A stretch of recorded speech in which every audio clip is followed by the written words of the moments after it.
says that it's puzzle, and the way he brings it is v'yesh oimim she'afa pisha u'usha meilin ein lachshir b'kach lavi b'kol. Even though you see that he has children, still you can't be maxim for that to come l'kol.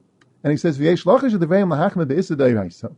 The afa pisha meilid mikomaka mechlal b'liyavi nosek v'charisu. Even though he does have children, he's still a psuadaka.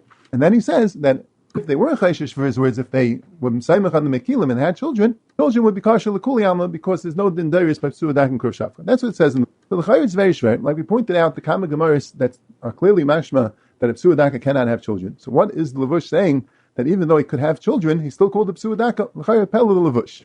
There's a Yaakov Emden. He wrote a sefer called Igeris HaBekayis. Chuvis on this Inyan of psuadaka. A sefer called Igeris HaBekayis. It's brought in the Eitzer HaPeiskin and Simon Hay.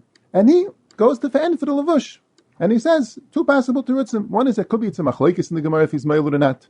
In other words, Rava that said that since the Torah wasn't ma'ined dairais, so Rava assumed that he wasn't ma'ilud. But the Humra Abanan that asked on him that maybe the reason why I didn't say dairais is because he's usher, and there is no issa dairais, but really he could have children. So we're not talking about a kushaf from Eisamakay. It's his head, maybe it's his lips, maybe it's his nose.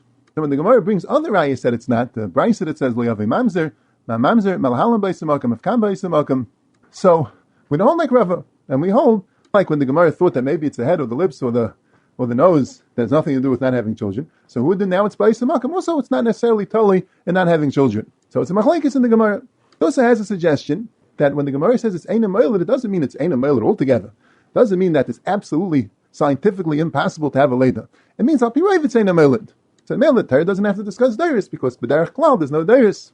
And that's how he explains when the Gemara says that he told him to say the Chazar al Banav Me'ayin, he didn't mean to say for sure it's not from him.